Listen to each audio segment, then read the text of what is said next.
Eu acredito que você veio aqui depois de uma manhã toda que tivemos a nossa fraterna, foi muito maravilhosa, foi cansativo na verdade, e saímos daqui, meio-dia e pouco, fomos para o almoço, almocei, e aí um cidadão me manda um áudio dizendo que ele precisava urgentemente que fôssemos à casa dele orar por eles, porque havia tentativa de suicídio. Então corremos para lá, porque isso é caso urgente. Fomos para lá e oramos por eles, voltamos de novo, né? Então estamos de volta aqui para glorificar o santo e bendito nome do Senhor Jesus. Mas é coisa gostosa trabalhar para Jesus, viu? Uma coisa que eu tenho certeza, que ele não fica devendo nada para ninguém, viu? Ele tem a paga para dar a cada um de nós, ele tem a bênção para cada um de nós, e ele está presente conosco nesta noite. Nós queremos apresentar também a nossa diretoria. Primeiro, o nosso superintendente de missões já foi apresentado, pastor Claudinho, fique em pé mais uma vez, por gentileza. Esse aqui é o nosso superintendente de ensino, né? Fala em missões. Então, está o nosso Claudemir, junto com os demais que ele já apresentou. Obrigado, pastor Claudemir. A nossa diretoria, Everton está presente, evangelista Everton, não está, evangelista Edemar, por gentileza, fique em pé. Nós temos aqui o nosso evangelista Clóvis, por gentileza, fique em pé. Nosso evangelista Augusto está onde? Está na tesouraria. E nosso evangelista e pastor aspirante também, Lori Costa, por gentileza, está aqui também, nosso segundo vice-presidente. E nosso vice-presidente, pastor Dionésio, por gentileza, está aqui também. Bem-vindos todos vocês e os demais evangelistas que estão aqui, irmão Fernando e Jackson na música, Deus abençoe. A todos vocês, Leandro, Isaías, Deus abençoe todos vocês.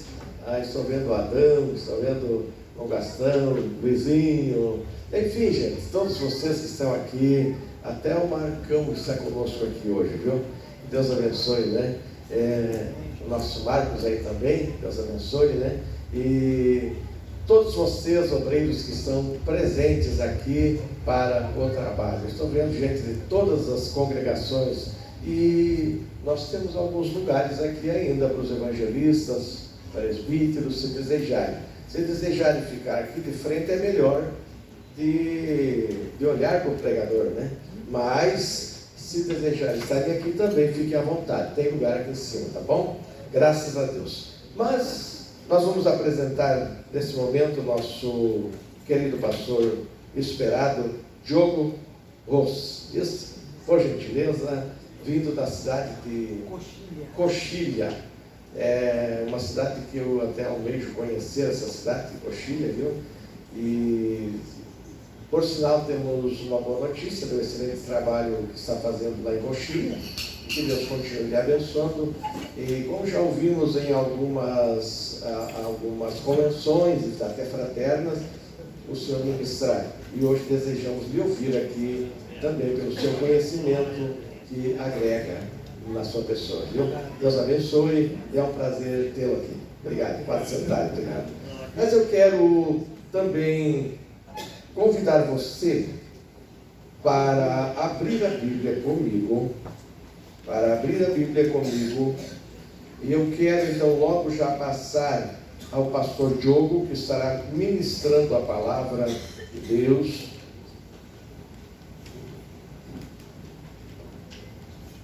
Filho do pastor. Isso, Caetano. Está ali o menino. Bem-vindo, viu? Bem-vindo, acompanhando o pai. É um prazer também ter você conosco aqui, viu? Graças a Deus. Segunda carta de Paulo a Timóteo, no seu capítulo de número 2, versículos de número 14 a seguir. Para tal, eu convido a estarmos todos em pé nesse momento.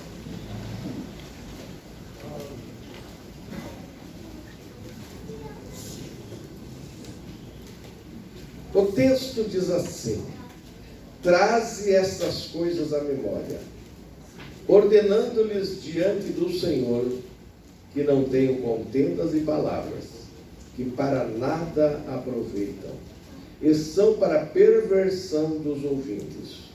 Agora, procura apresentar-te a Deus aprovado, como obreiro que não tem de que se envergonhar e que maneja bem a palavra da verdade. Mas evita os falatórios profanos, porque produzirão maior impiedade. E a palavra desses roerá como granguena, entre os quais são Himeneu e Fileto, os quais se desviaram da verdade, dizendo que a ressurreição era já feita, e perverteram a fé de alguns.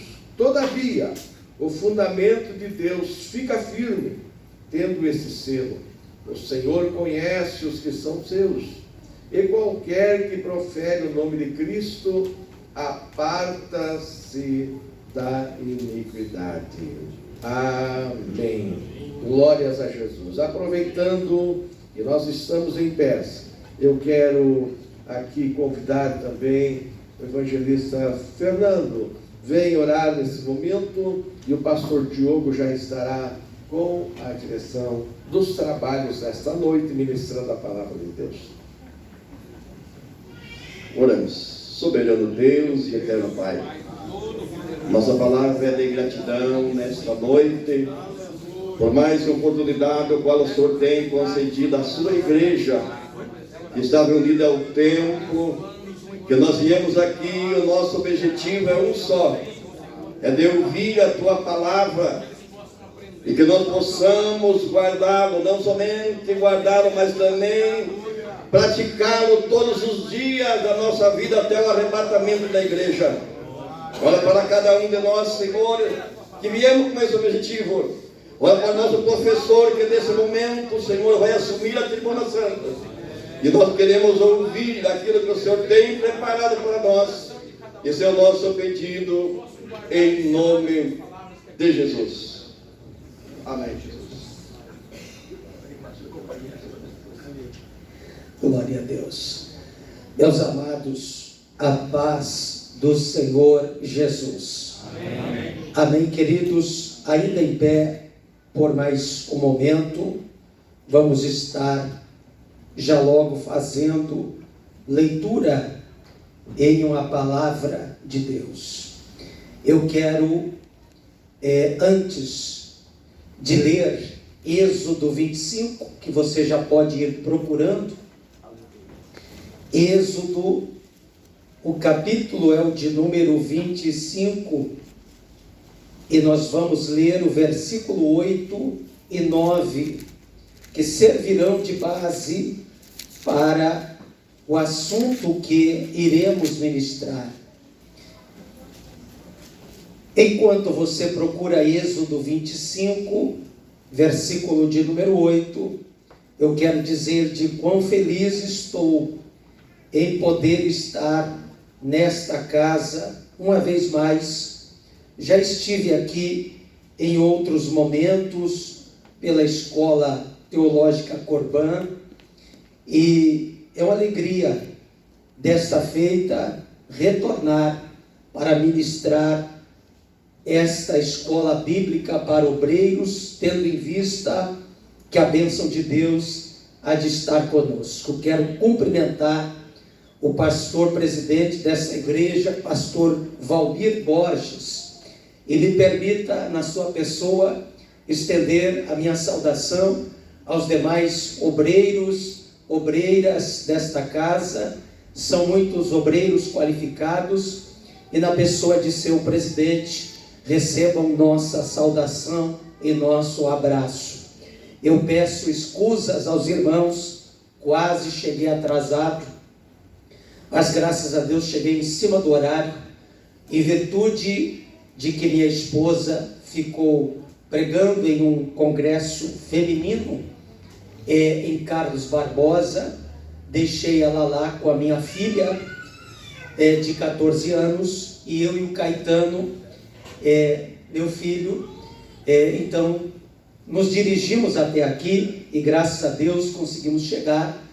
em virtude que eu achava que aquela rodovia que liga Bento a Veranópolis, eu pensava que já tinham arrumado ela.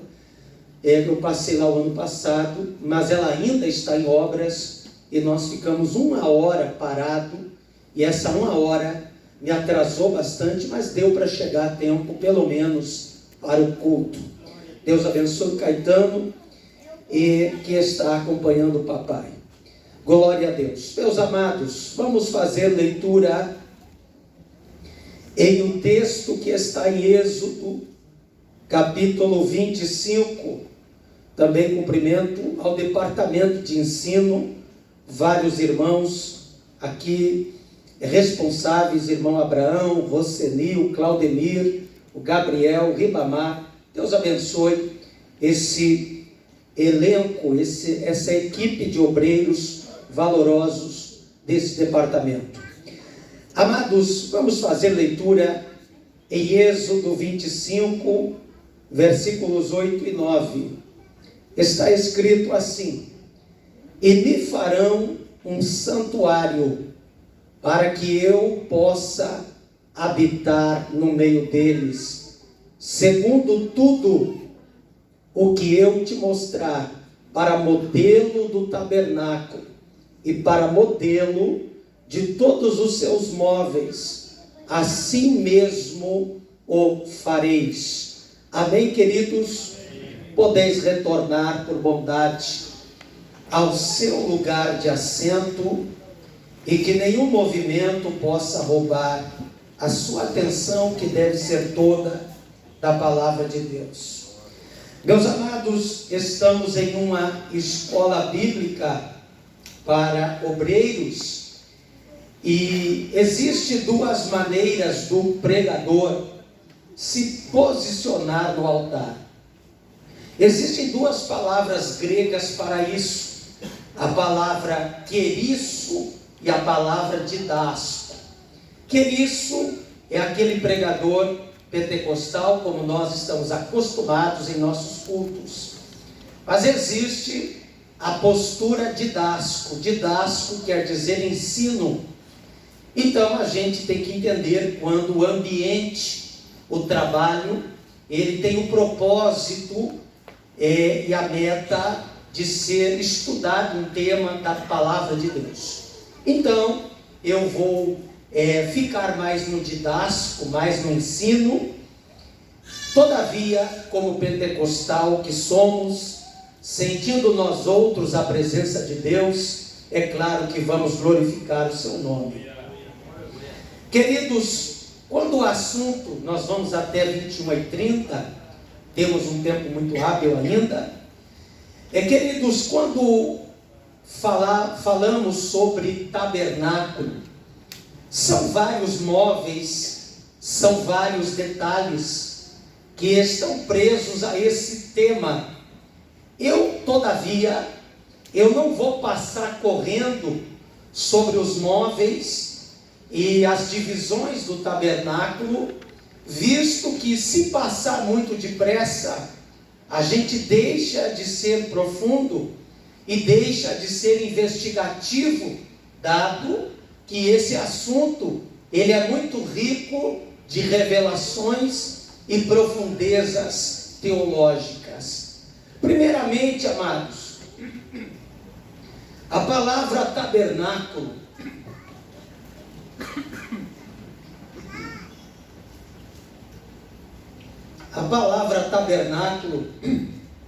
ela veio da Bíblia latina. Os irmãos sabem que a nossa Bíblia, ela é no mínimo a 3ª linguagem falando de português. É claro que nem a terceira é. Antes de ser traduzido para português, teve antes a Reina Valera, a espanhola, teve antes a Bíblia italiana e teve antes a Bíblia inglesa King James. Mas quando falamos de Bíblia, o texto do Antigo Testamento, ele foi escrito no seu original hebraico. Depois do hebraico foi feita uma tradução chamada Septuaginta ou Septuaginta, em 260 antes de Cristo. E só depois, no ano 400, e só depois do ano 400 é que a Bíblia foi traduzida por Jerônimo, o ano 400 depois de Cristo. E Jerônimo, quando ele chega em Êxodo 25, ele viu ali a palavra Mishkan, e ele traduziu Mishkan por tabernáculos. E está certo, não tem nada de errado, é o que Jerônimo tinha no vernáculo latino para colocar no texto. No entanto, nós vamos ficar aqui no original, no hebraico, porque podemos exaurir do texto muitas revelações e entendimentos. Por exemplo, quando Deus disse para Moisés: Moisés, vê a Sulimikadash, ou seja, e me farão, ou farás, para mim. Li é para mim. Mikdash, Mikdash vem de Kadosh, faz para mim um santuário. Veshahanti Betohan, Veshahanti quer dizer a palavra para que eu habite, para que eu more, Betohan, no meio de vocês. Da palavra Veshahanti, que vem da raiz Shahan, é a palavra habitação. Então, a palavra original para aquilo que você conhece como tabernáculo, na verdade, é Mishkan. Mishkan, tem um pontinho dentro, é Mishkan. Agora, o que é Mishkan? Mishkan quer dizer da onde eu resido, aonde eu moro, onde eu me apresento. Agora, se é que os irmãos percebam como Deus, que Salomão disse que nem os céus dos céus e nem a terra pode contê-lo, como é que Deus vai residir numa tenda? Mas era isso que ele disse: me farão uma tenda, me farão uma habitação, para que eu resida dentro dela. O que Deus está querendo dizer é o seguinte: ela vai ser Kadosh, ela vai ser santa. Foi uma das exigências que Deus fez. E me farão um santuário, para que eu resida, para que eu habite.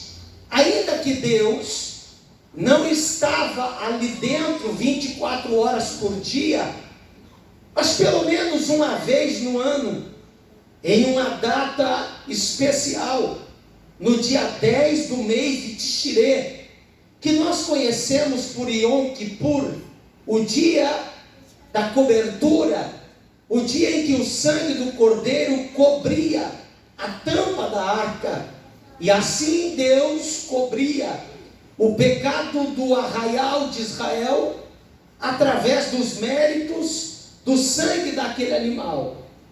Agora, queridos, ali a Kavod, a glória de Deus, ela descia sobre a tampa daquela arca uma vez no ano. Claro que, se você ler o livro de Levítico, você vai perceber que algumas vezes mais Deus aparecia com a sua glória dentro daquela tenda, porque Deus estava falando a Moisés o livro de Levítico, principalmente o livro de Levítico, que foi o livro em que mais vezes apareceu Vaiomer Elohim Moshe, e disse Deus a Moisés. Foi um livro praticamente ditado da boca de Deus para Moisés. Então Deus aparecia em algum momento para trazer a palavra e os 613 mandamentos que ele deu a Moisés, e este escreveu. Agora, queridos, quando pegamos a palavra Mishkan, que é o nome original daquilo que você conhece por tabernáculo, a palavra Mishkan, ela é escrita com 4 letras no hebraico bíblico, 4 consoantes. Eu digo consoantes porque não há vogais, não existe o A, E, I, O, U no texto do hebraico bíblico original. Só existe 22 consoantes. Então a vogal na leitura do texto original, ela é subentendida por tradição. Claro que quem compreende um pouco do hebraico sabe que os maçoretas, 900 anos depois de Cristo, colocaram pontos debaixo e sobre as letras, sinalizando a vocalização das palavras. Mas lá no original não tem. Moisés nunca conheceu vogal nenhuma quando escreveu. Agora, essas 4 consoantes, eu acho interessante que Deus usou o hebraico, porque as letras do hebraico, elas têm nome, elas têm significados e elas têm números. E é preciso você se acostumar com isso quando a gente estuda um pouco mais profundamente o texto no original. Isso não é numerologia, isso é estudo da Bíblia no original. Existe. Tanto que se você pegar uma Bíblia no original, nem vai ter capítulo 1, versículo 2, isso não existe. O que tem lá é capítulo Aleph, versículo Beit. São letras, não existe números. Então vejam bem, na palavra mística, a primeira letra é o Mem. E o Mem, ele significa a abertura de um útero. Olha que coisa interessante. Repito, a palavra mística, que foi traduzido por tabernáculo, é escrito com 4 consoantes. A primeira consoante, são 4. A primeira é Mem. E Mem, ela tem o formato de um útero aberto para entregar. Eu não preciso explicar que quando um útero se abre, é porque vai gerar uma vida. Então o que Deus está querendo dizer, que ao começar a palavra mística, o lugar aonde Ele iria residir, Deus está dizendo, a primeira letra que eu vou usar para a tenda, o lugar aonde a minha glória vai descer, e o povo vai ouvir os mandamentos, é um lugar aonde eu estou aberto para gerar vida para aqueles que ouvem a minha palavra. Glória a Deus. Glória a Deus. A segunda letra é um Shin, e Shin é dente. Significa, é aqui que você é consumido. Porque Shin, ele significa o mastigar. Quando você mastiga um alimento, você está devorando, consumindo ele. Você está destruindo aquele alimento para gerar nutrientes lá no seu estômago, no seu aparelho digestivo. O que Deus está querendo dizer é o seguinte: o lugar aonde a minha glória vai descer é aonde a natureza do ser humano vai ser consumida. Amados, eu não sei com você, mas comigo foi assim. O dia que eu botei o pé neste santuário, na casa de Deus, foi ali que as minhas vaidades pessoais foram consumidas. É aqui neste santuário que a minha natureza pecaminosa é devorada. É aqui que Deus trata com a nossa natureza humana, porque Deus está aberto para entregar, mas algo dentro de nós precisa ser consumido. Terceira letra, Kaf. E Kaf quer dizer palma da mão aberta.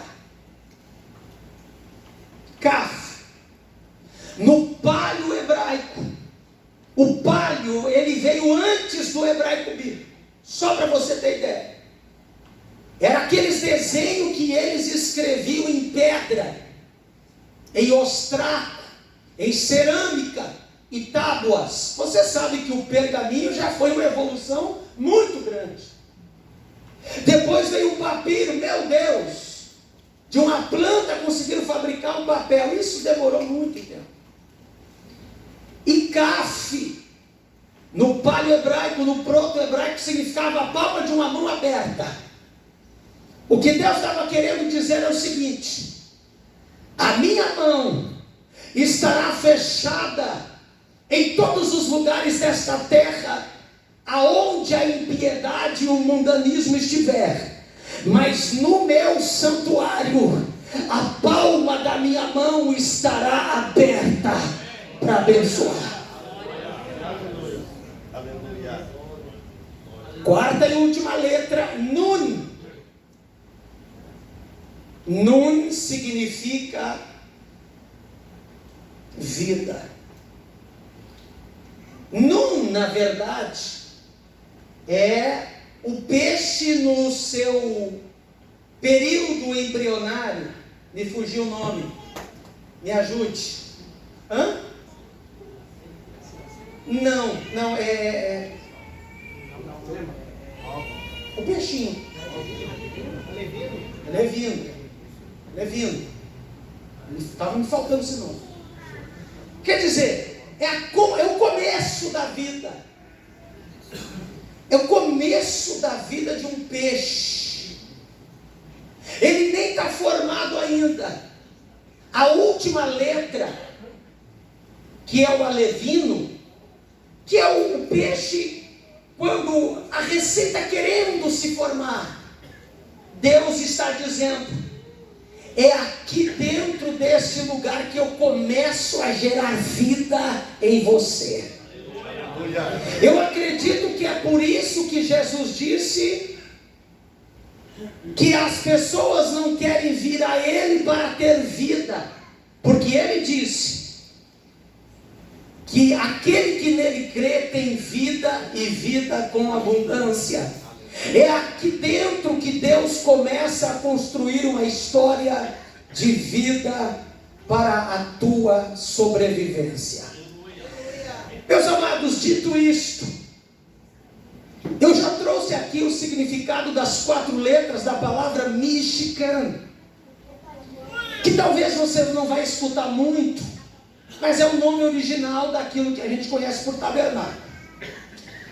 Eu já expliquei o significado das 4 letras, e elas também significam todas juntas, separadas. Eu já expliquei, todas juntas significa: é aqui que eu habito, lugar da minha residência.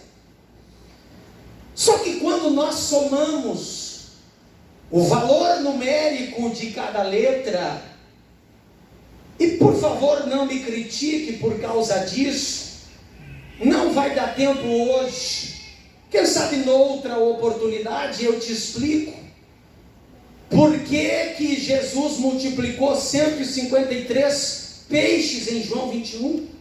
Ele estava dando um recado. Na verdade não era um, era 2 recados para os discípulos. Você tem que se perguntar por que 153 peixes, porque não é 151, porque não é 154.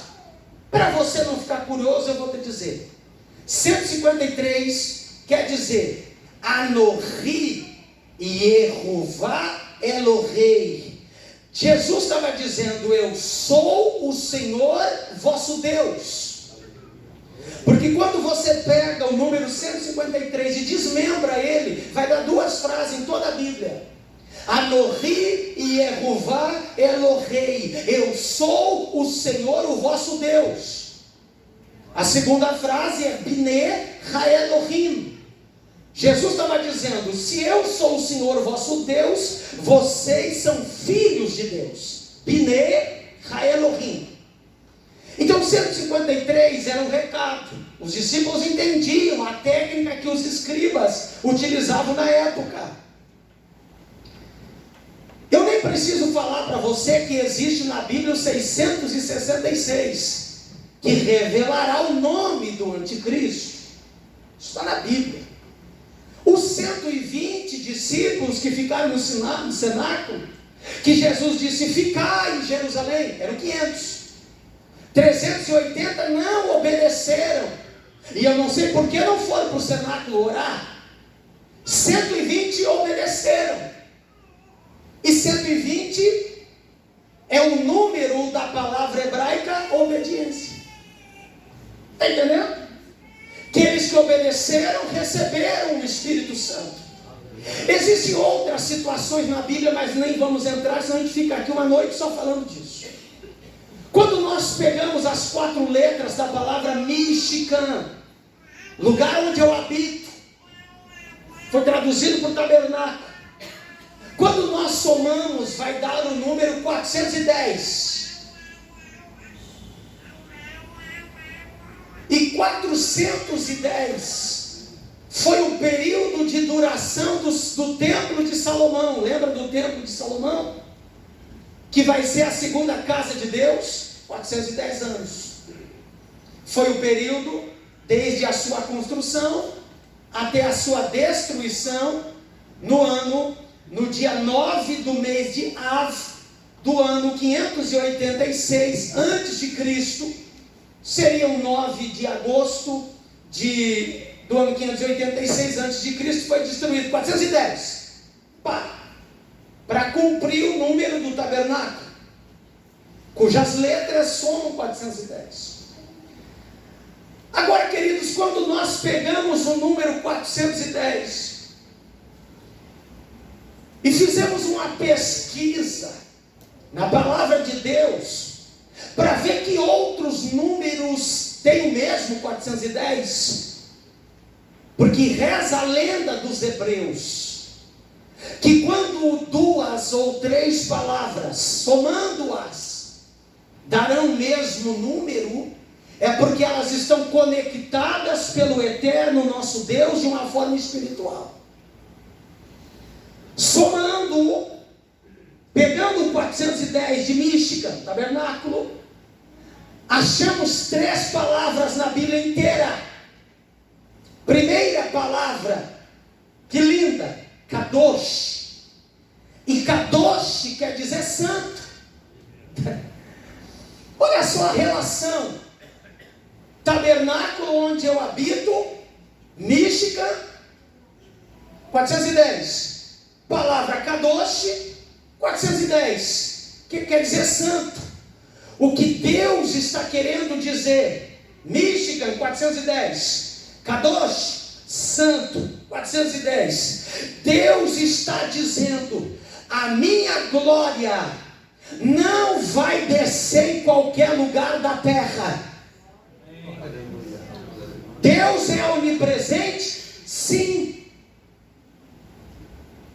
Deus está em todos os lugares da terra? Sim, não. Explico. Quando você vê a posição de Deus, onde Ele está agora, você vai dizer: Ele está aqui, pastor. Não está errado. Onde tiver 2, 3, eu estou no meio deles. Mas se você ler bem a Bíblia, você vai ver que Deus está sentado em um alto, sublime trono. É lá que Ele está. Mas então como que Ele está aqui? Pela sua onisciência. Porque tem gente que separa a onisciência da onipresença. Eu não vejo muita separação. Porque Deus está presente aqui pelo seu conhecimento, pelo seu poder de ver, de estar ao mesmo tempo que Ele está lá no trono. Agora o que Deus está querendo dizer é o seguinte: eu não habito em qualquer lugar desta terra. Deus não derrama a sua cavote, a sua glória, lá na balada, lá no bailão. Deus não derrama a sua glória lá na boca de fumo, não. Lá na mesa do bar, não. Deus Deus está mandando um recado. A palavra mística, onde eu habito, tabernáculo, 410. A palavra Kadosh, 410, santo. Deus está dizendo: eu só posso me manifestar, eu só posso derramar minha glória em um ambiente que for santo, em um ambiente que for santo. Sabe por que Deus geralmente se manifesta nas quatro paredes daquilo que nós chamamos templo evangélico? É porque aqui é um lugar consagrado, é um lugar santo, e está credenciado e autorizado para Deus se manifestar. Sabe por que Deus às vezes se manifesta na tua vida? Porque quando você vira uma tenda, quando você vira um corpo santo, visto que Deus já destruiu os templos de Salomão, o templo de Herodes, porque Deus estava dizendo na nova aliança: eu habito no meio deles. Paulo, escrevendo aos Coríntios, disse: o vosso corpo é santuário, o vosso corpo é santuário do Espírito de Deus que habita em vós. Nós somos a tenda do Novo Testamento, nós somos o tabernáculo do Novo Testamento, aonde a Kavod se manifesta, onde o Espírito Santo se manifesta. Deus não se manifesta em vida de pecador, de profano que não tem compromisso com Ele. Mas se você é uma tenda, se você é um tabernáculo, se você é santo, te prepara, a glória de Deus vai se derramar sobre a tua vida.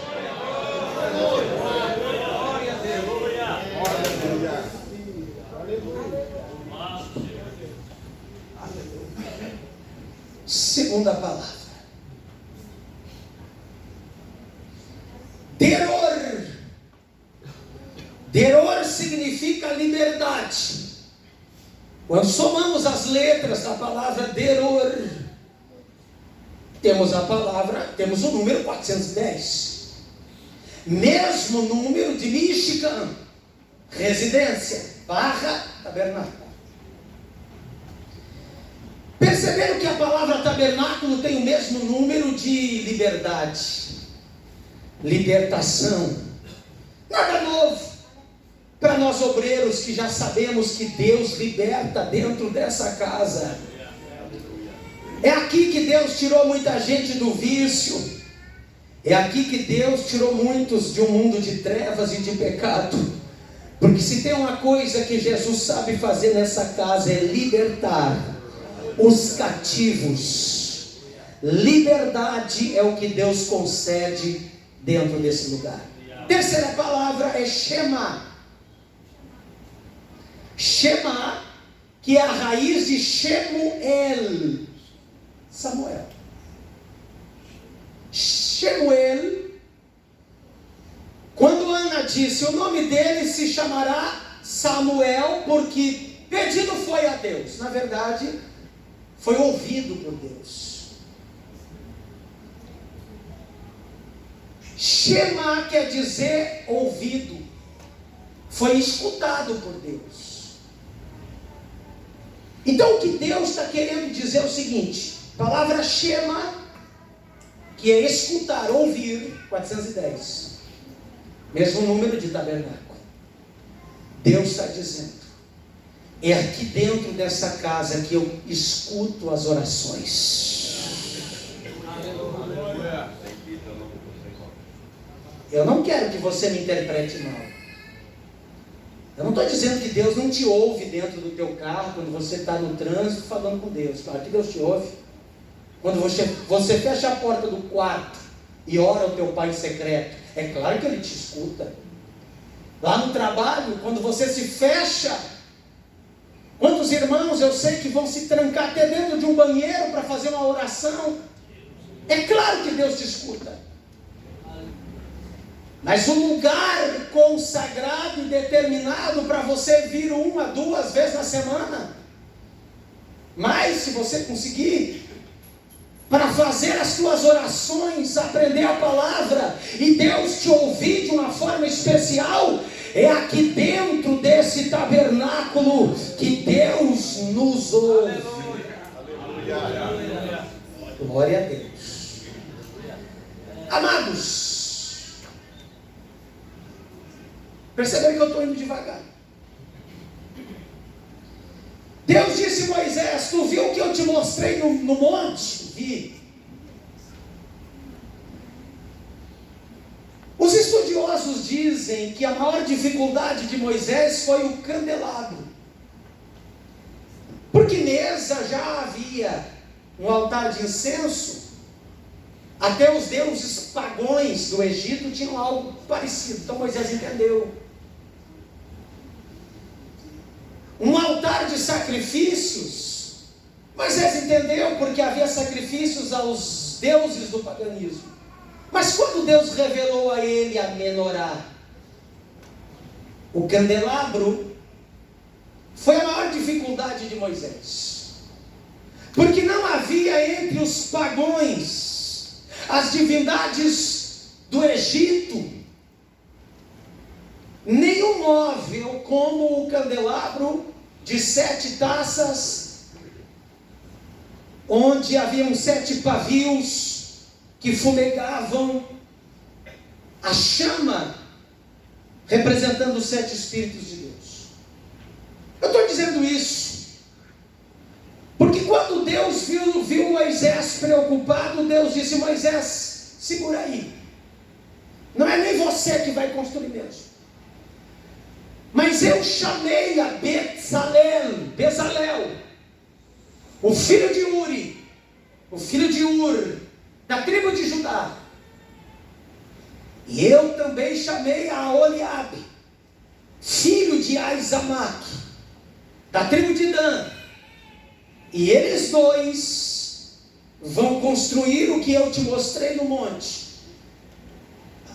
A Oliabe vai construir a parte da tapeçaria, ao passo que Bezalel vai construir os móveis. Embora eles não tenham visto o que eu te mostrei, tu vai contar para eles, mas eu vou encher eles do meu espírito. Eu vou encher eles do Ruach Rohma, Ruach Binah e Daat. Eu vou dar para eles sabedoria, eu vou dar para eles entendimento e inteligência, e eles vão construir tudo o que eu te mostrei, embora eles não tenham visto. Glória a Deus.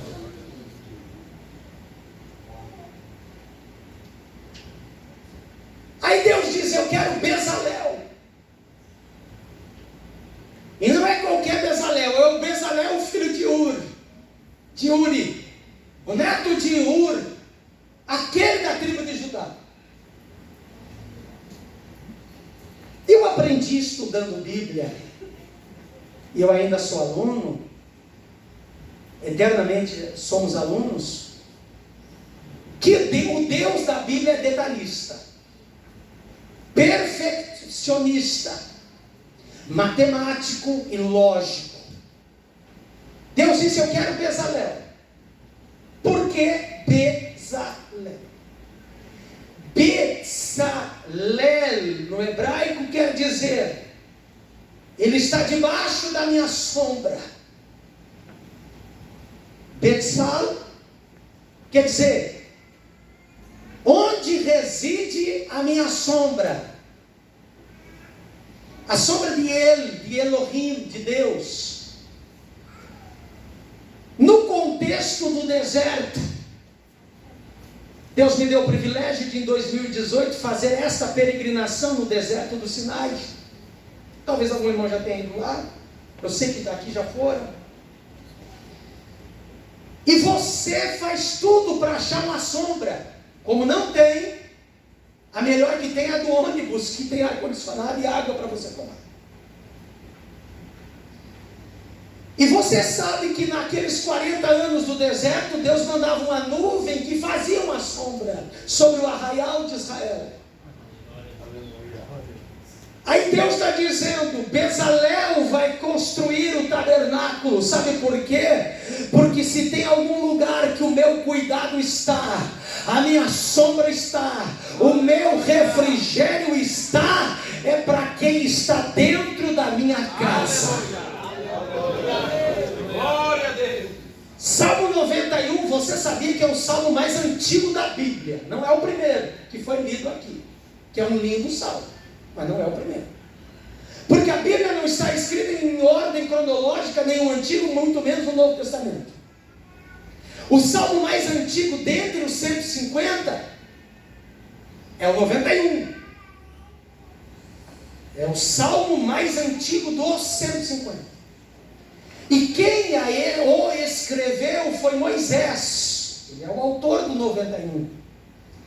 E 91, o Moisés começa escrevendo: aquele que habita no esconderijo do Altíssimo, a sombra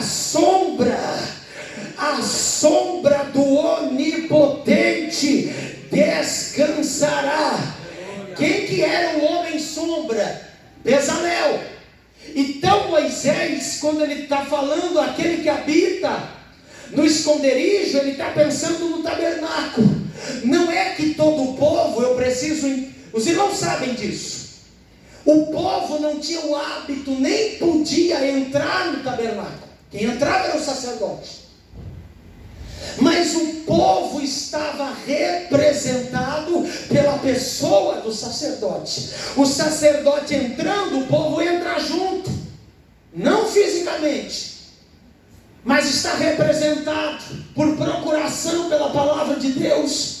Então o que Moisés está pensando é no Salmo 91, ao redigi-lo, ele está dizendo: aquele que habita. Qual que é a palavra habitar no hebraico? Mishkan, tabernáculo. Então percebeu? Quando você lê o texto no original, você vê tudo. Aquele que habita é Mishkan.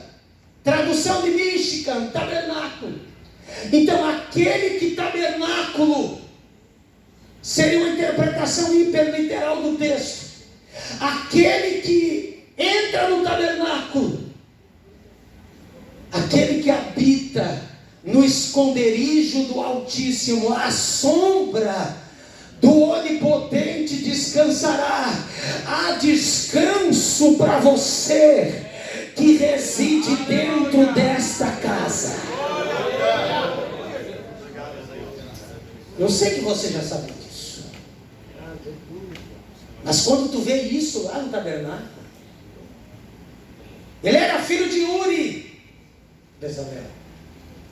Ur é luz, Uri, minha luz.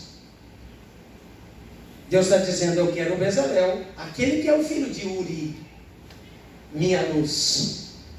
Porque Deus está dizendo: a minha luz não resplandecerá lá fora, mas resplandecerá dentro dessa casa. Aqui a luz de Deus, ela te pega.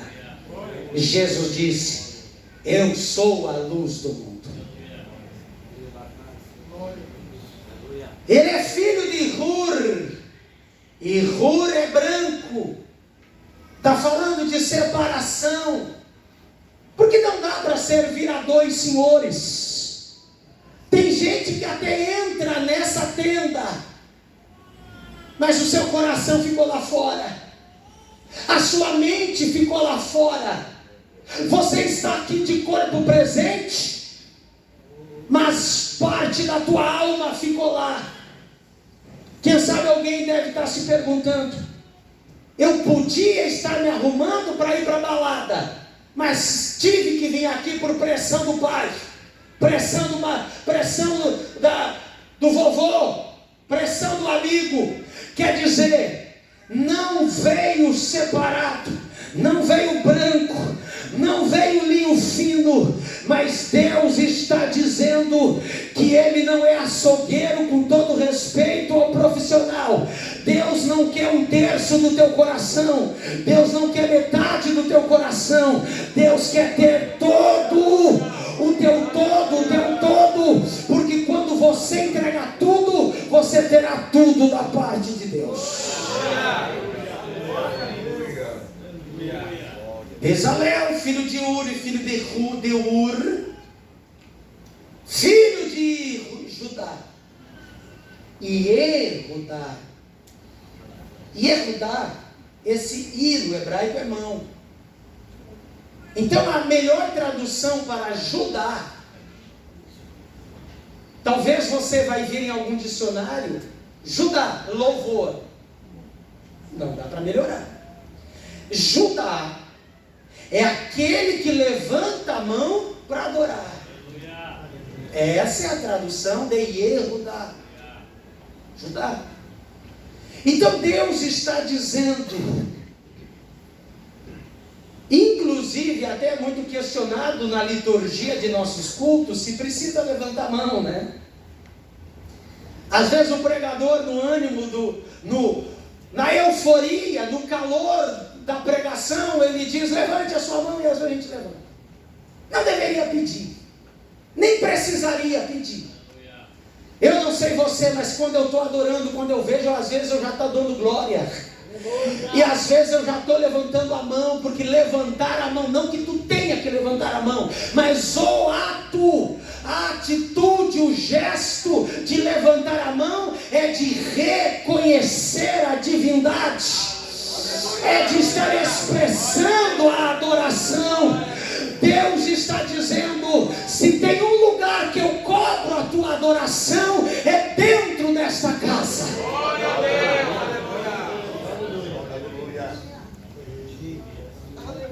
E também chamo a Oliabe. Interessante que a palavra tenda no hebraico é Ohel. E o nome do rapaz era Oholiav. Av é pai. Av é pai. Avraham, pai de uma grande nação. Av. Aholiav. Qual que é o significado de Aholiav? Ou Aholiav? A tenda, ela é do meu pai. Eu acho interessante porque no Aholiav, Deus está dizendo, vocês podem cultuar, vocês podem vir adorar, vocês podem vir aqui sacrificar, vai ter sacerdote, vai ter um Kohen Hagadol, vai ter um sumo sacerdote, você vai ver a minha glória descer, só que tem um detalhe, a tenda pode ser feita pelo Aholiabe, ela pode ser feita pelo Bezalel, mas o dono dela sou eu, o dono dela é o Pai.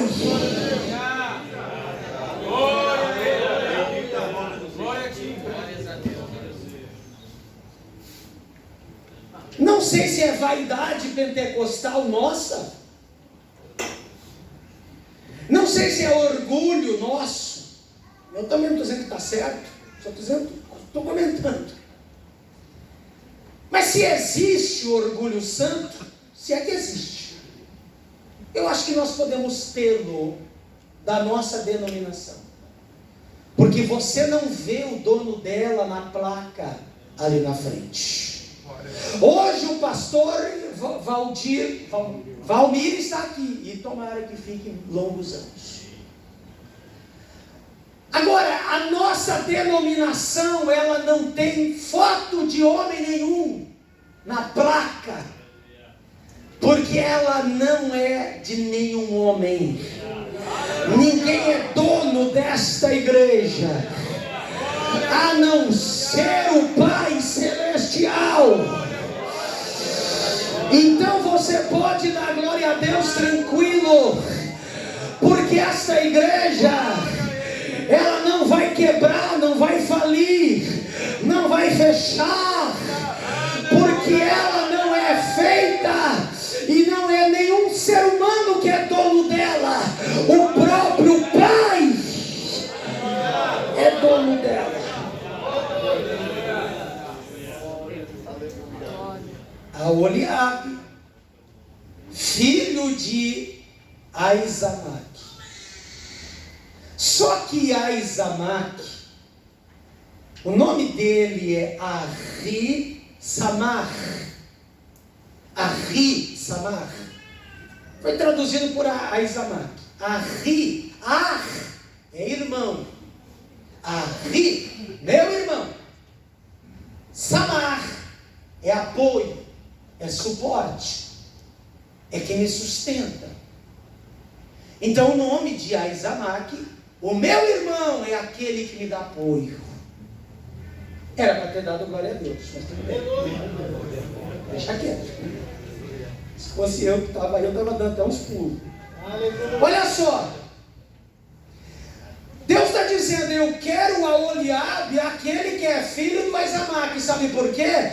Porque aqui na tenda do Pai, os nossos irmãos, nós não estamos aqui para nos atacar, nos degladiar, nós não estamos aqui para disputar posição, nós não estamos aqui como a Salomé, dizendo para Jesus, lá lembra do meu filho do João, e lembra do Tiago, quando tu estiver no reino. Os discípulos discutiam quem que era o maior, mas Deus está dizendo, aqui ninguém se degladeia, aqui ninguém é maior, aqui ninguém é menor.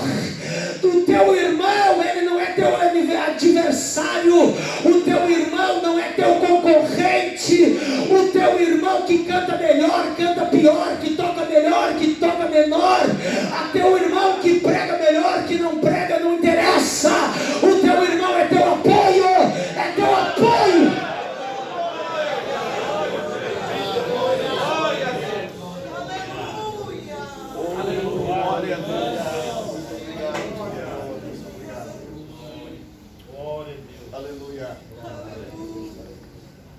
Agora Deus disse para Moisés: Moisés, avisa o Bezalel que ele vai trabalhar com 5 materiais. Ele vai trabalhar com ouro, ele vai trabalhar com prata, ele vai trabalhar com bronze, ele vai trabalhar com pedra e ele vai trabalhar com madeira. 5. Amados, não vamos nem entrar no tabernáculo hoje. Não que eu estou me candidatando para uma próxima agenda, mas isso aqui é para estudar uns 5 EBO a fio. Glória a Deus. Não terminamos. Agora Deus está dizendo, ele vai trabalhar com 5 materiais. Estes 5 materiais que são trabalhados no tabernáculo revelam 5 tipos de crentes que congregam debaixo dessa tenda. Primeiro crente, o ouro. Ouro. Bezalel ia trabalhar com ouro. Bezalel agora que é nós, que somos os obreiros da tenda. Só que a palavra ouro é zahav. E a trama do hebraico bíblico ela é linda, porque existem choques consonantais. O que é choque? Quando 3 consoantes elas vão reaparecer em outros lugares, as mesmas 3 consoantes vão reaparecer em outros trechos, mas com significados diferentes. Choque consonantal. Escreve-se com as mesmas letras, significados diferentes. A palavra zahav é escrita com zain, com re e com beit. Essas mesmas 3 letras podem significar, dependendo do contexto, com a palavra esclarecer, avisar, admoestar, compreender, esclarecer. Então, esse primeiro tipo de crente que está dentro da igreja é o crente ouro. que quando você prega, ensina ou admoesta, você ministra a palavra, ele começa a se esclarecer. E a palavra esclarecer vem de claro. Aquilo que era duvidoso passa a ser claro. Aquilo que estava sobre uma névoa de dúvidas e de escuridão passa a esclarecer. Nós temos um tipo de crente dentro da igreja que ele ama a escola dominical, que ele ama escola bíblica para obreiros, ele ama curso teológico, ele ama ler Bíblia. Sabe por quê? Ele ama pregador que prega a Bíblia, porque quanto mais Bíblia, mais ele esclarece, mais ele esclarece.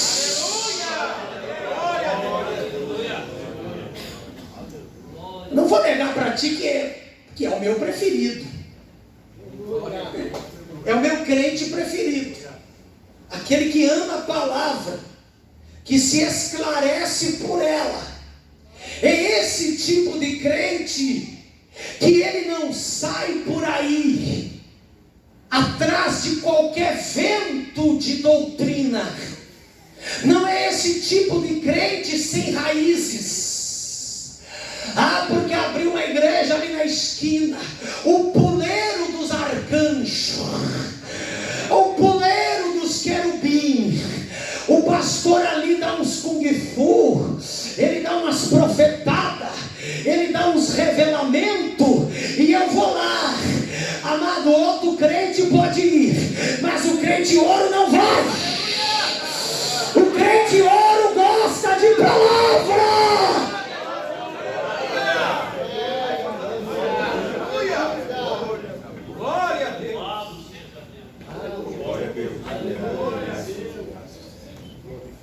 Segundo é o crente prata.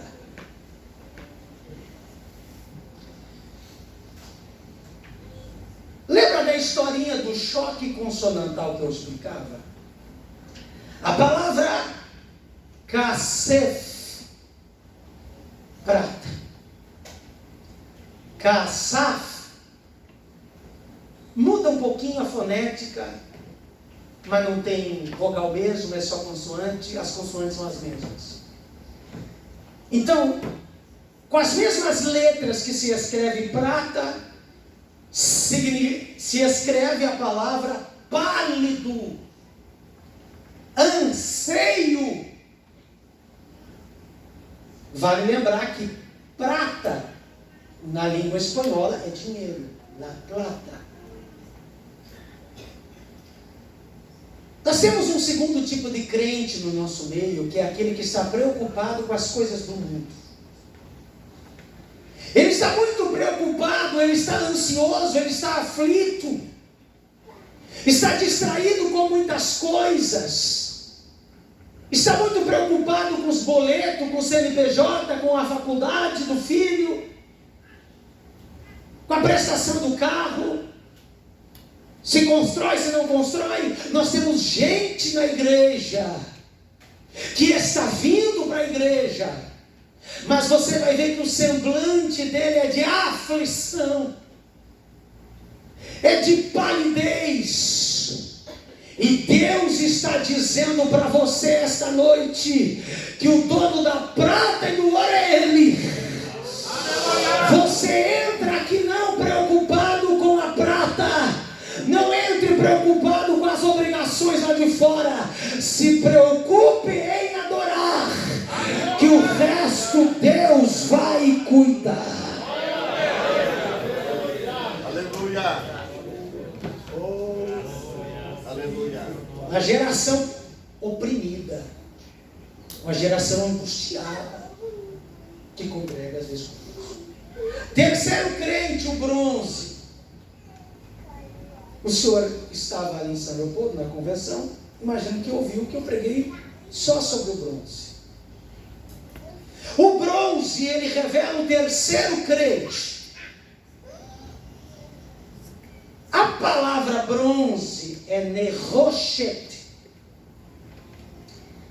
mas nerochete é uma variante de narrash. Por exemplo, o que é uma variante? O que é uma palavra que varia de outra? Casa, casinha. Casa, casarão. Mas é casa. Variou de casa. A palavra nahash em hebraico é serpente.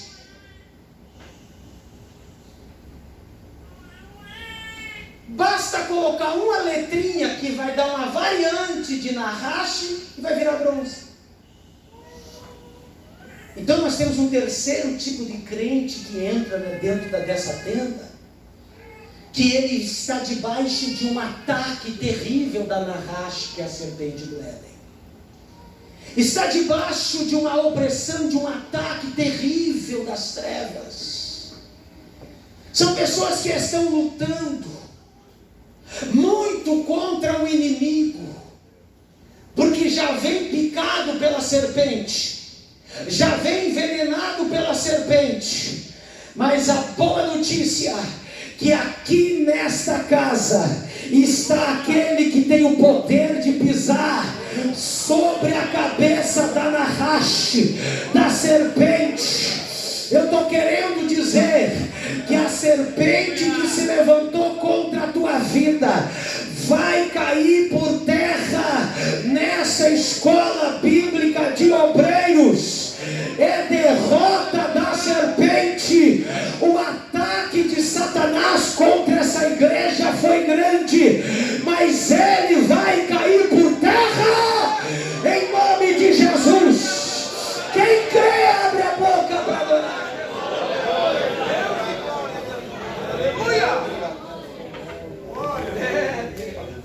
Quarto tipo de crente que nós temos dentro do tabernáculo: o pedra. Interessante que pedra era usada, uma pedra era lapidada para fazer nela a imagem que se queria fazer. Uma estatueta, um vaso, um móvel, enfim, até uma imagem de um deus pagão. A palavra pedra até vai originar uma palavra na Bíblia, Ebenezer, que é a junção de Even, pedra, Ezer, socorro, auxílio. Ebenezer, disse Samuel, até aqui me ajudou o Senhor, até aqui me socorreu o Senhor. Ebenezer é a pedra do socorro. Esse é o significado. Só que a palavra Even, ou Eben, também, se botar um pontinho dentro, vira P. É uma palavra escrita com 3 consoantes. Consoante primeira, letra Aleph. A segunda, Beit. Aqui eu já tenho a palavra pai. Af, pai. Eu disse que é 3. Se eu colocar uma terceira, é a letra Nun. Even. A terceira, se eu pegar a letra do meio, porque são 3, Aleph, Beit e Nun. A primeira e a segunda formam a palavra pai. Se eu pegar a segunda letra e a terceira, formarão a palavra filho. Ben. Ben-Hadad, Benjamim, filho da mão direita. Ben-Hadad, filho de Hadad. Interessante que a palavra pedra tem 3 consoantes. E dentro das 3 consoantes está escrito o nome do Pai e do Filho. Percebeu?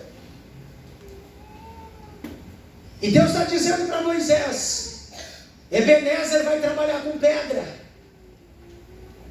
Ele está dizendo o seguinte: tem pessoas que vieram brutas lá de fora, mas a palavra, o ensino que será ministrado a elas vai trabalhar lentamente.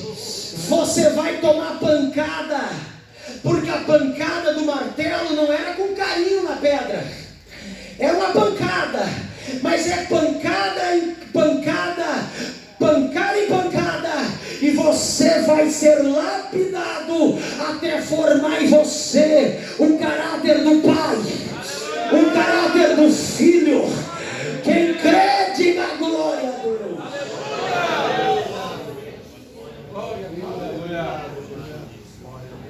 Quinto, madeira. Palavra etz.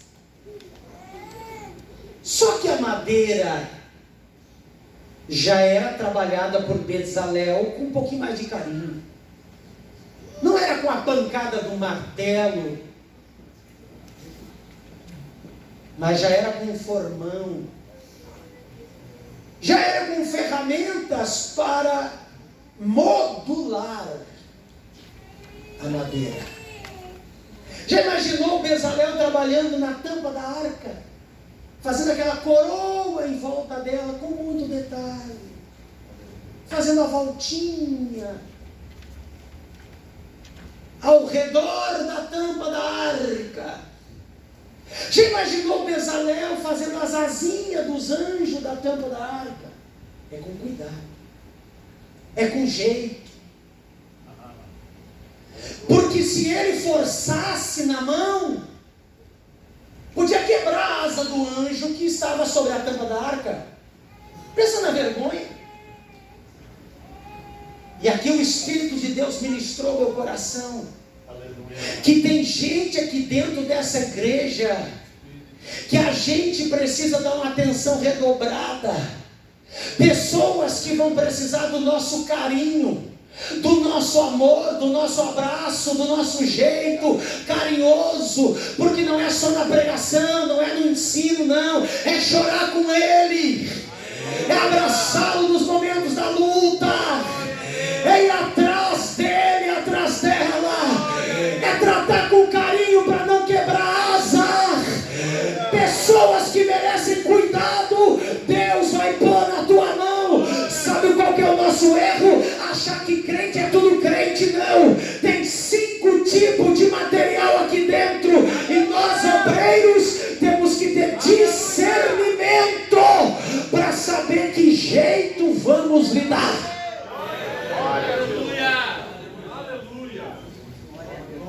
Eu não bato no peito e digo, eu sou um pastor que trabalho assim. Não. A gente até tem um perfil de trabalho, um jeito. Mas eu tenho que ter discernimento com quem que eu estou tratando. Eu estou tratando com ouro? Eu estou tratando com prata? Eu estou tratando com madeira, com pedra, com bronze? Quando nós obreiros, e eu não estou dizendo que os obreiros aqui não têm, eu respeito os companheiros, mas eu acho que todos nós podemos aprender um pouquinho mais, inclusive eu. Nós precisamos entender que esses materiais Deus deu na mão do Bezalel trabalhar. Eu não posso ser obreiro só para trabalhar com pedra, porque a hora que deu na congregação madeira, ele termina com a congregação.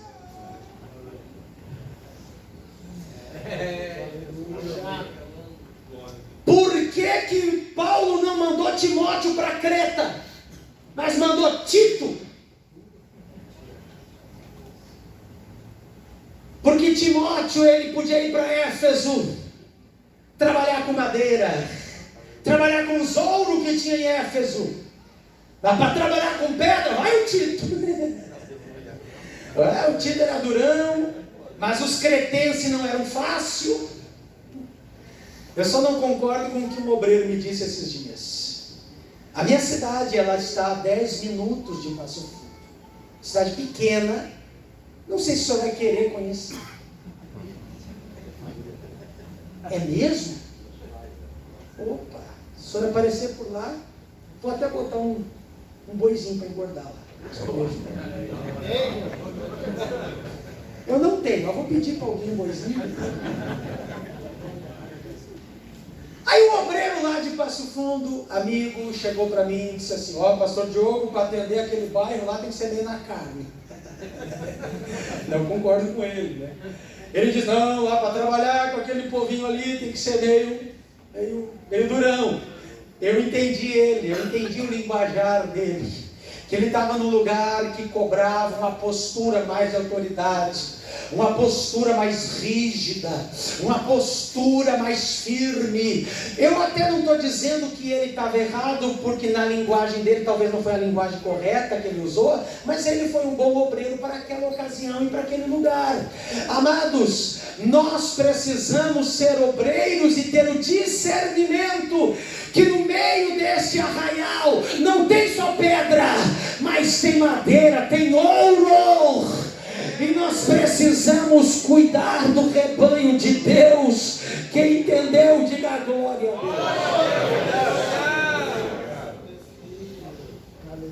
a Deus. Vamos adiante. Vamos falar sobre o altar do holocausto. Vamos agora entrar no tabernáculo.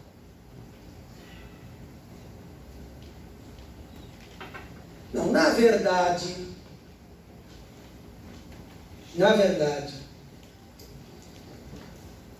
vamos falar sobre a porta do tabernáculo.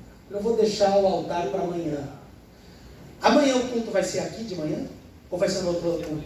No rincão? Eu não sei, mas certamente vocês vão me levar até lá. Então amanhã talvez eu fale sobre o altar. Vamos falar agora sobre a porta do tabernáculo. A porta. E eu acho interessante, queridos, que na palavra porta,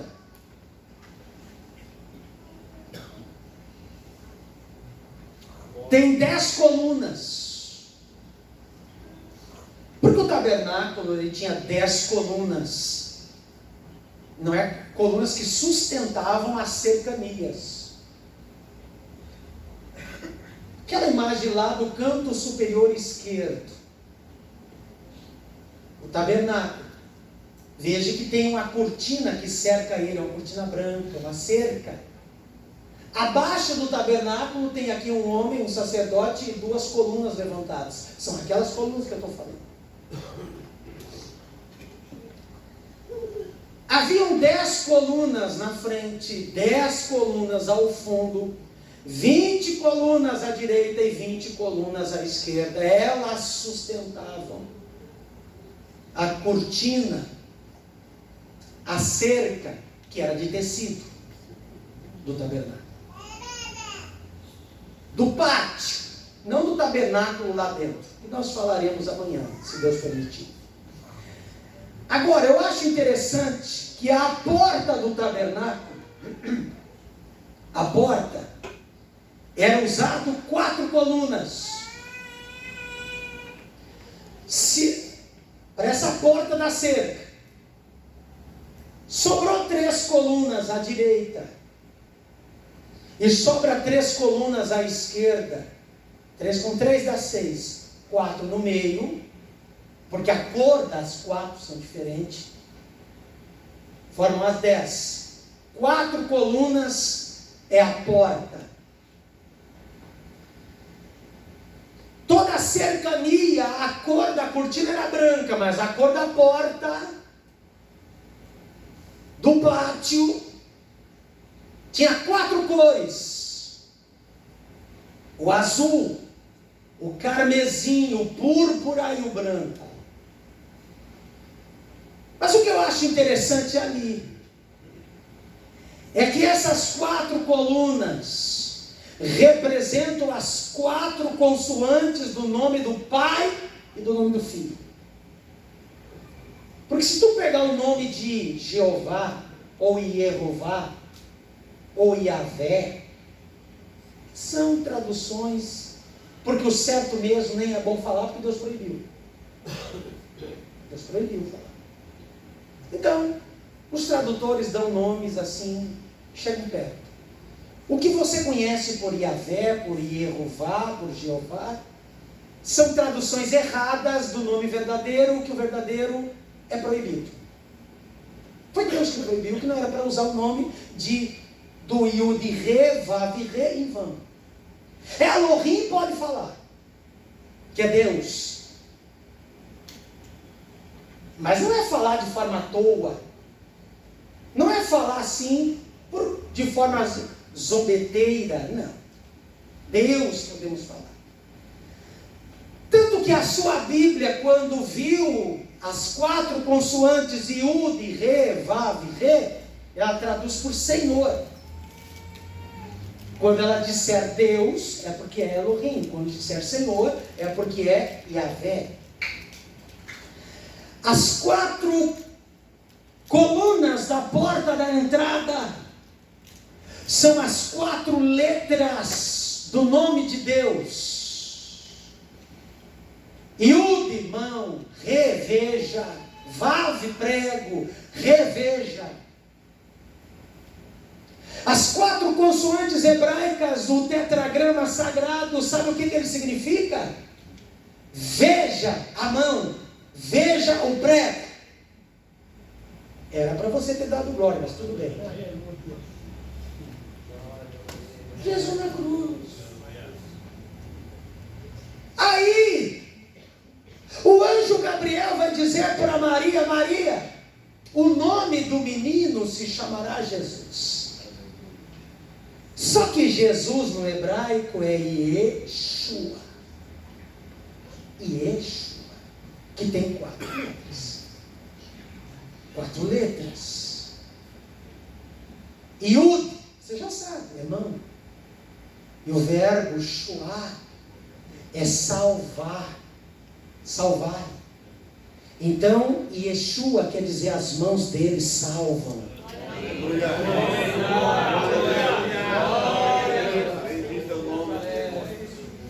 Entendeu agora por que Jesus disse: eu sou a porta.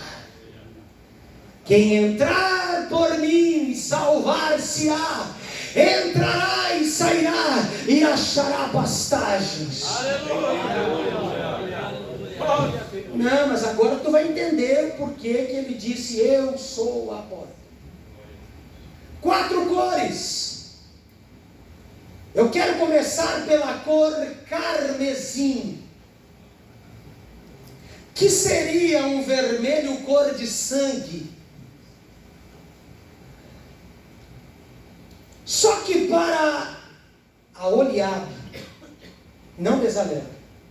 Bezalel eram os móveis, a Oliabe era a tapeçaria. Cortinas, tapetes, panos do tabernáculo era com a Oliabe. Para Oliabe conseguir o carmesim não era fácil, porque a indústria têxtil da época, não é indústria têxtil, nem havia, mas quem trabalhava com tintura de roupa, que já havia. Tanto isso é verdade que José, o filho de Jacó, vai ter uma túnica de várias cores, e é várias cores mesmo. Então já havia quem trabalhava com tintura de roupas naqueles tempos, já havia. Mas para conseguir o carmesim não era fácil. Como que se conseguia ele?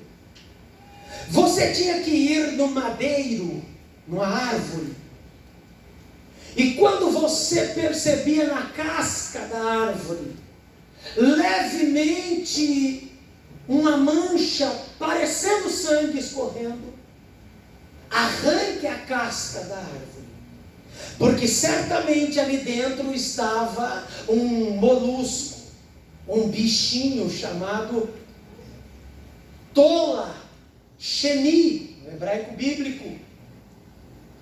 Mas o nome científico dele, no latim, é Coccus ilicis. Ele tanto aparece na literatura científica quanto aparece no texto bíblico. Só que no texto bíblico não é Coccus ilicis, é tola sheni. aquele bichinho,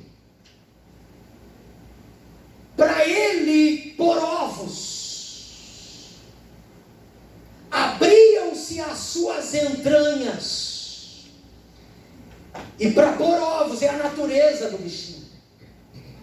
Para ele gerar vida, ele tem que entregar dele.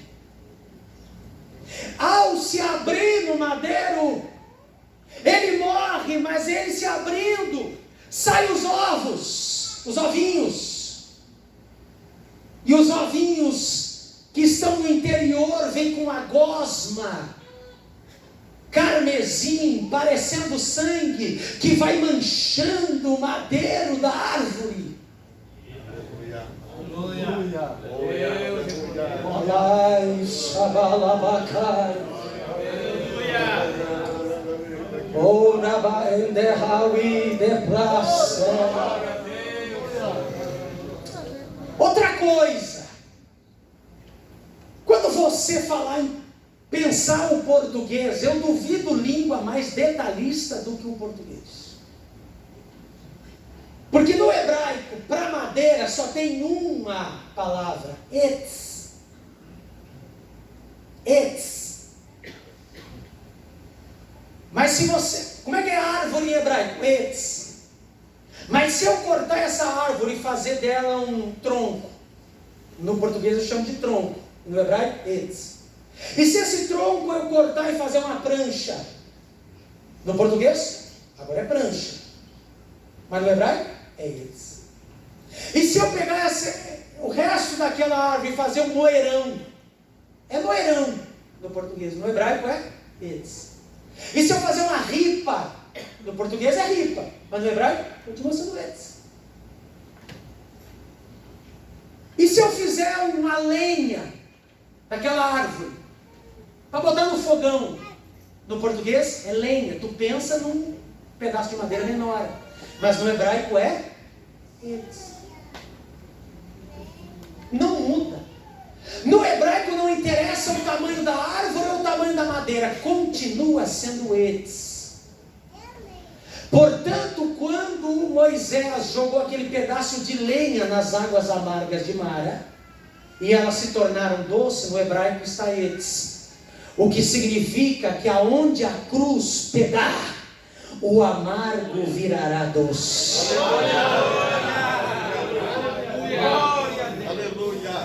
Então aquele tola, aquele molusco, quando ele morria na árvore e ensanguentava o madeiro, no hebraico é etz.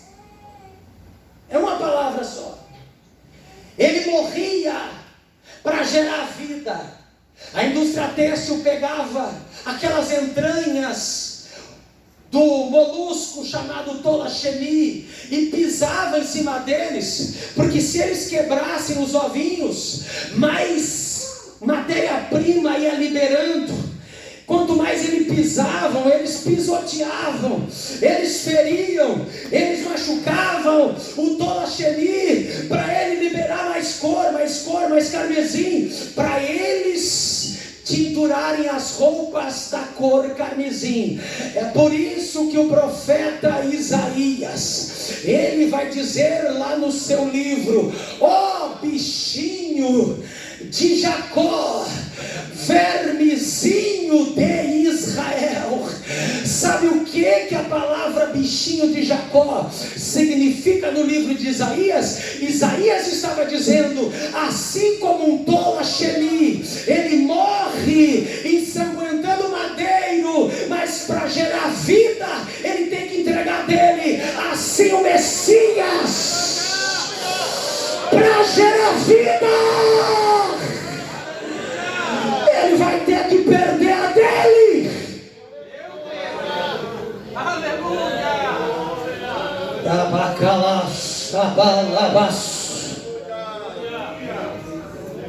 Entendeu agora o que estava na mente de Isaías?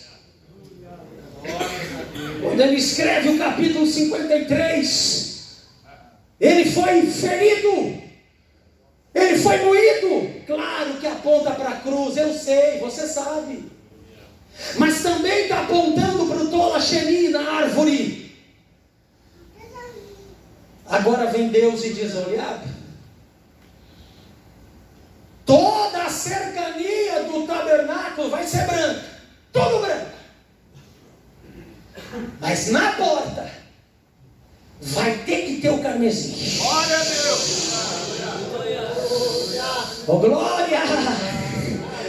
Porque quem entrar pela porta, ele vai cruzar o carmesim. Só vai entrar por ela aquele que foi ensanguentado pelo sangue do Messias. Quando Jesus disse: eu sou a porta, João 10, eu sou a porta, eu sou a porta, eu sou a porta, ele está dizendo: eu morri para que tu tenha acesso ao santo dos santos.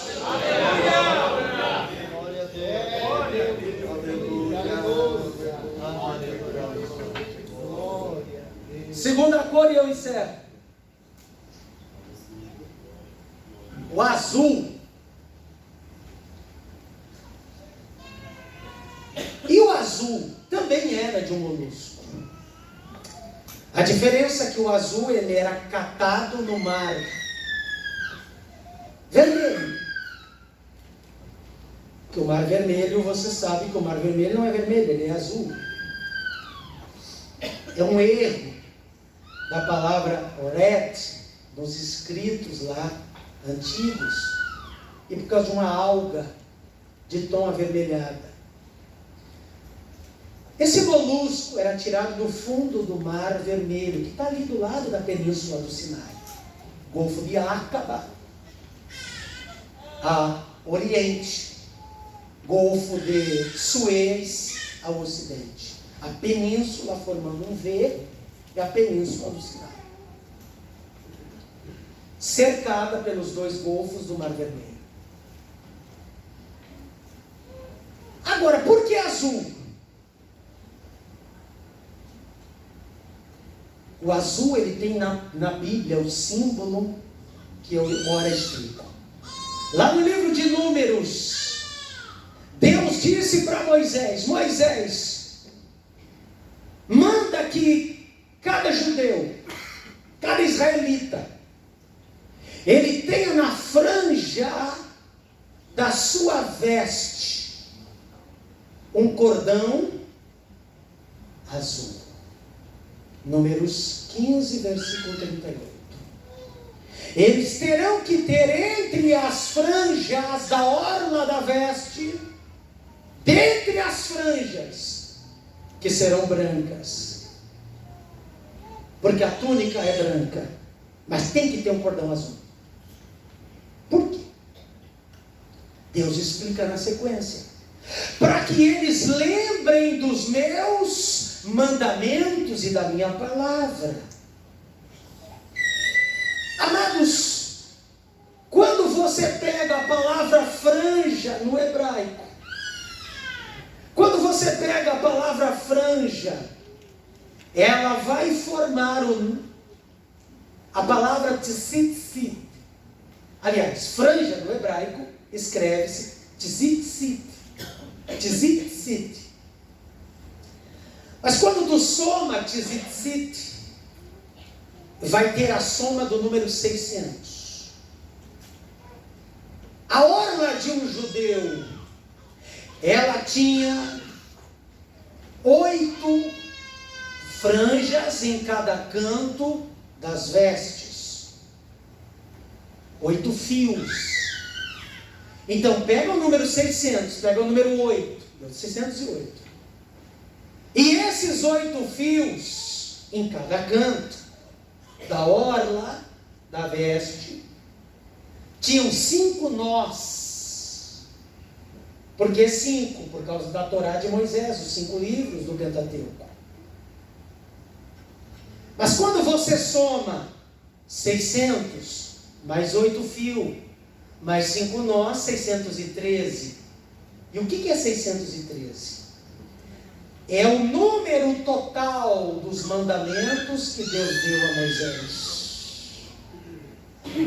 Por isso que a franja, ou as franjas, e o cordão azul na orla, simbolizava a totalidade da palavra de Deus. 613 mandamentos Deus deu no total para Moisés. 248 afirmações e 365 negações. Não faça isso, não faça aquilo, não faça aquele outro. Somando o mesmo número de ossos, nervos e tendões do corpo humano, é Deus dizendo para cada osso, para cada tendão e cada cartilagem do corpo humano, existe um mandamento do céu. Está tudo tranquilo. Todo judeu sempre usava. Até porque eles sabiam que aquelas franjas na orla das suas túnicas simbolizavam os mandamentos de Moisés e eles tinham que ter as franjas. Eles usavam as franjas por obediência. A Números 15:38.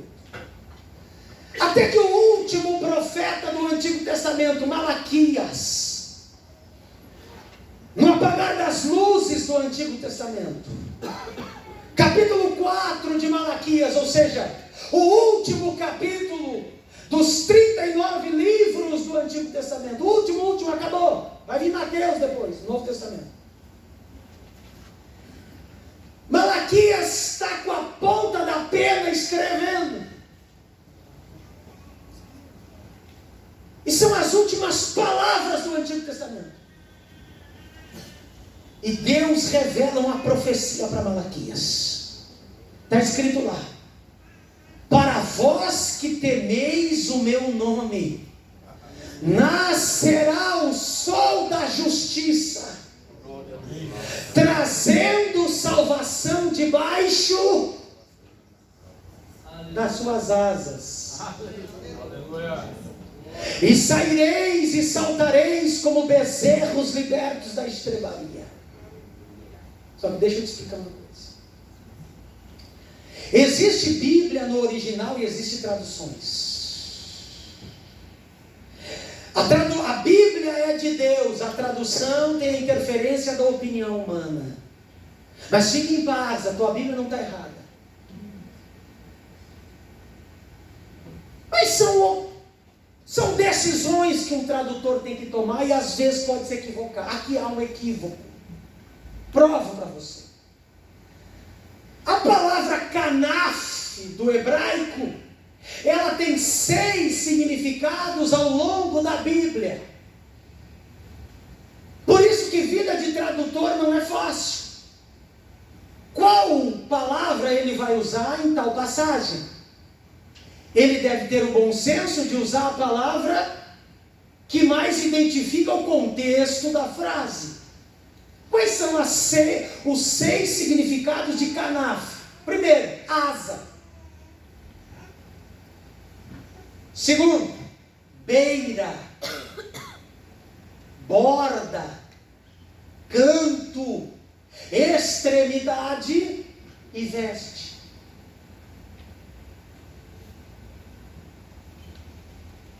Quando a Bíblia vai dizer lá em Isaías, a orla do seu manto enchia o templo, está canaf.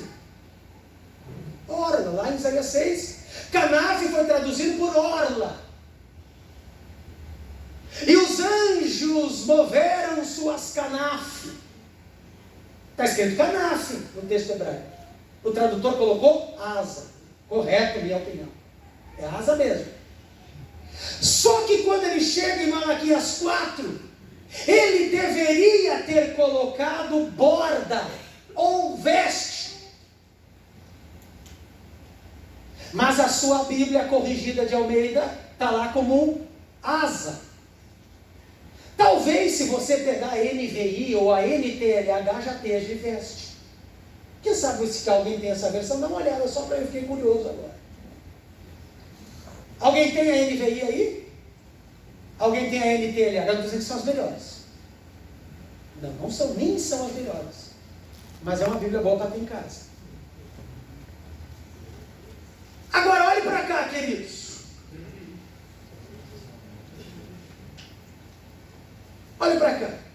você vai investigar isso. Por hora você vai confiar em mim. Até porque eu já fiz esse estudo, eu sei o que eu estou falando aqui. Então o que a Bíblia estava querendo dizer é o seguinte: a palavra marpê no hebraico ali, que foi traduzida por salvação, na verdade, marpê quer dizer saúde, cura. Ela foi traduzida por salvação, porque quem está doente e é curado também foi salvo da doença. Então o tradutor optou por isso. Outras já vão dizer saúde, já vão trazer cura.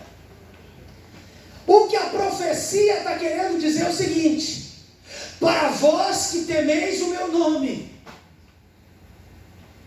nascerá o sol da justiça, que é uma alusão ao Messias, que trará saúde na extremidade da sua veste.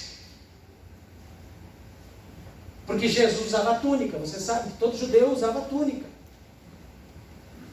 E Jesus usava. Como é que tu sabe, pastor? Se tu não estava lá para ver a túnica de Jesus. Jesus foi apresentado no templo com 8 dias. Por que com 8? Para cumprir a cerimônia do Brit Milá, cultura judaica. Recebeu o nome e a circuncisão. Por que Jesus apareceu em Jerusalém com 12 para 13 anos? Para a segunda cerimônia do menino judeu, Bar Mitzvah, o filho do mandamento. Quando pela primeira vez o menino vai recitar os livros da Torá, Jesus estava lá. As festas judaicas, Páscoa, tabernáculos, todas Jesus peregrinava a Jerusalém para participar da festa. Você acha que ele não usava? É claro que ele usava, senão ele não tinha direito para ensinar a palavra. Como é que eu vou ouvir a palavra de um rabi, porque chamavam ele de rabi, Rabone no aramaico, mestre, estudioso da Torá? Como é que tu vai ouvir a palavra de um professor de Bíblia se ele não usa nem a Bíblia nas vestes dele, que as franja? Mas veio uma mulher que não lia em português a Bíblia, mas lia no seu original, porque era uma mulher judia. Uma mulher de Cesareia de Filipe. A Bíblia não diz o nome dela. A tradição cristã chamá-la de Verônica. A irmã Verônica veio de Cesareia de Filipe, extremo norte da terra de Israel, fronteira com o Líbano. Ela saiu de lá e fez 40 quilômetros para vir à região central da Galileia, em Cafarnaum e Tiberíades, centro do ministério de Jesus, porque ela ouviu dizer que havia um rabino na Galileia que curava as enfermidades. Aleluia. E aquela mulher leu Malaquias capítulo 4. Um dia ela está lendo: para vós que temeis o meu nome, nascerá o sol da justiça, trazendo cura na extremidade da sua veste. Olha para cá, depois você dá glória. Sabe o que aquela mulher fez? Ela deve ter olhado para alguém dentro de casa e disse assim: olha, eu gastei tudo que eu tinha, botei todo o nosso patrimônio fora, na mão de vários médicos, e nenhum pôde me curar. Mas eu escutei que lá na região de Cafarnaum tem um rabino que está curando leprosos, curou o cego Bartimeu, tem curado paralíticos. Ele só pode ser o homem da profecia de Malaquias, e eu vou tocar na orla da sua veste.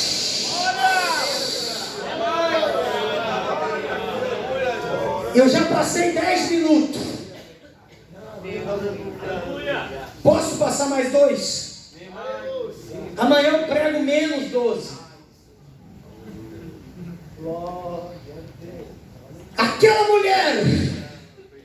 Já vi pregador pregar errado. Dizer que ela foi se arrastando porque ela estava fraca. Porque ela perdeu sangue por 12 anos. Não, senhores. Aquela mulher lia a Bíblia. Aquela mulher frequentava a escola bíblica. Ela pensou o seguinte: eu vou tocar no cordão azul dele. Se eu não receber a cura, esse homem é um impostor.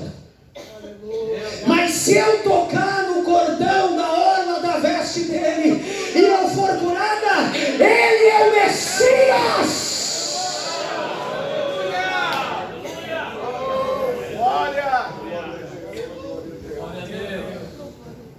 Prova para mim se eu estou errado. Marcos capítulo 10, até Jesus se assusta. Quando ela tocou na orla da veste dele, no cordão azul que ele tinha na veste, Jesus brada: quem me tocou? Quem me tocou? Aleluia. Aí o Pedro diz: Jesus, uma multidão te aperta e tu ainda me pergunta quem é que te toca? Todo mundo te toca. Pega o teu braço, te puxo para cá, te puxo para lá. E disse: não, Pedro, quem me tocou, lê Bíblia. Quem me tocou, leu Malaquias. Tanto que depois que essa mulher foi curada, a Bíblia diz que foram interrogar ela. Peraí, me responde uma coisa. Vou pegar uma irmã aqui para não ficar feio. Por que você tocou justo no cordão azul da minha veste? O que a Bíblia diz? É que Marcos escreveu para os romanos. Romanos não estão nem aí com a cultura judaica. Mas em Marcos registra: ela, temendo e tremendo, declarou-lhes toda a verdade. Que verdade? Olha, eu toquei lá na veste dele, porque o profeta Malaquias disse que quem tocasse na orla da sua veste receberia cura. Isso está em Marcos. Mas lá em Mateus, sabe o que está escrito? Que as multidões, não é mais uma pessoa, as multidões tocavam na orla da sua veste e eram curados. Mas quem é que abriu a porta para esse milagre? Uma mulher que estudava a Bíblia. Ela que abriu o entendimento. É que quando a Bíblia diz que que as multidões tocavam a orla da veste, o que as multidões estavam tocando era o cordão azul, que representava entre as vestes o poder da palavra. O poder da palavra. Sabe por que tem azul na porta do tabernáculo? Eu falei tudo isso para voltar no tabernáculo, porque Deus está dizendo, quando Jesus disse: eu sou a porta, eu sou a porta. Se o carmesim está falando da morte, o azul está falando das promessas, da sua palavra. Quem entrar por esta porta vai desfrutar das promessas. Fica de pé, eu quero orar por você. Orabacalacho. Eu passei 14 minutos do horário. Vocês me perdoem por isso. Amanhã eu desconto os 14. Eu prego menos 14. Mas eu quero orar por você. Eu só não quis cortar a mensagem, justo nesse ponto. Quem não está bravo comigo, levante a mão. Com essa mão levantada, vamos orar. Papai do céu, aqui está o teu povo. Aqui está a tua noiva. Ah, Jesus, tu és a porta da cura.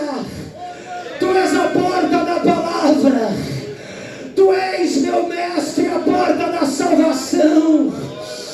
Nós entramos pelo teu tabernáculo.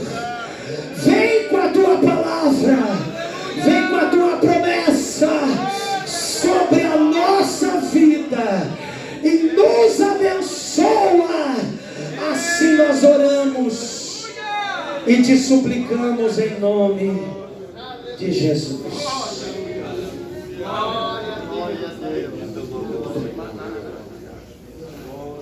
Amém, glória a Deus. Vamos sentarmos. Quantos nessa noite se encheram da palavra de Deus?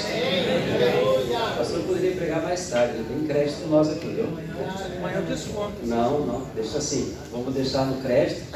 A próxima então, né? Muito obrigado, irmãos, por todos vocês hoje à noite. Amanhã começa às 18h30 o culto. E nós temos uma promoção ali fora da orquestra, para ajudar a orquestra. E também nós estamos começando a Operação Rapadura.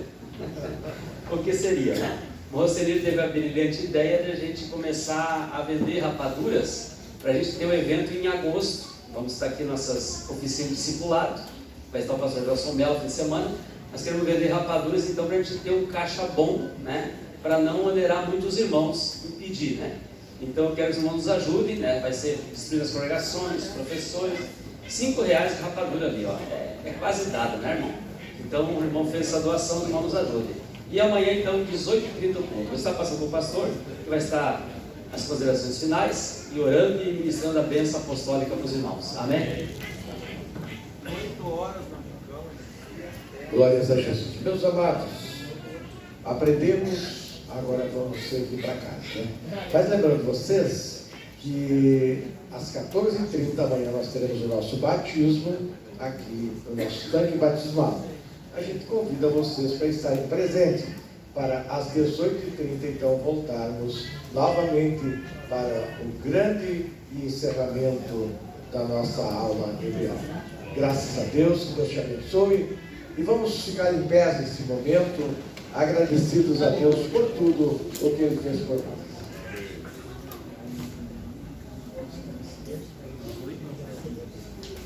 Pastor Diogo está tendo a informação que ele prega amanhã pela manhã no Rincão dos Ilhéus, das 8 às 10h30, isso? Estará...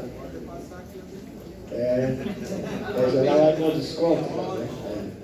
Então, está anunciado aos irmãos que desejarem estar lá também no Rincão dos Ilhéus, são bem-vindos lá também, viu? Lembrando que a nossa consagração de obreiros será amanhã à noite aqui também, no final então da mensagem do pastor Diogo, e nós teremos a consagração dos obreiros. A gente só vai chamar, porque já está anunciado, vai chamar os irmãos e vai consagrar. Lembrando que aqueles que não trouxeram suas documentações não serão chamados, entendeu? Não fiquem chateados, mas foi anunciado todo o período desde janeiro até agora, tá bom, meus irmãos? Mas os documentos que vieram, então serão consagrados nossos irmãos.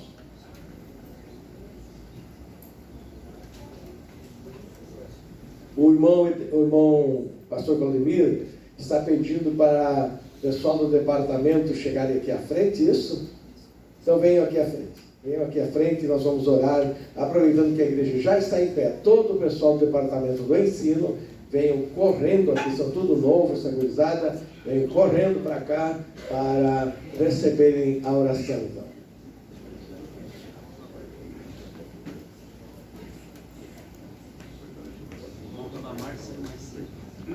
Nós precisamos de 4 diáconos aí, para um rápido trabalho. Quem pode ajudar hoje, ainda antes de ir embora? Então já passem aqui na frente, fica aqui do lado, os 4 diáconos, 2 já tem, vem mais 2, por gentileza, e nós já estaremos orando pelo pessoal que estão aqui também no ensino, na área do ensino, viu? Temos então 3, nós temos aqui, né? Então está faltando só um. Mas até nós terminar de orar, Jesus quebra o coração de um aí, vem, né? Olha, já chegou então, já quebrou, né? Aleluia, obrigado a vocês. Vamos orar então, levante as mãos para cá. Amado Deus e sublime Pai, eis aqui o grupo do ensino, a preocupação dos teus filhos, dos teus servos, com relação, Senhor, a transmitir a boa palavra a todos quantos adentrarem a esse templo, a estas congregações que estão instaladas nesse município. Senhor, aonde a nossa Assembleia de Deus, ela tem se preocupado em levar a mensagem sadia, em levar a palavra genuína a todos quantos queiram ouvir. Por isso eu te peço, abençoe esse grupo que estão, Senhor, na frente do trabalho do ensino. Em nome de Jesus, nos dê uma noite de paz. É o meu pedido, é a minha oração, Pai, em nome de Jesus. Permaneça a sua mão levantada nesse momento, que a paz e a comunhão do Santo Espírito de Deus esteja sobre cada uma de nossas vidas. E tenhamos uma noite de paz e de bênção. E se Deus é por nós, quem será por nós? Ninguém. Estamos despedidos. Deus abençoe.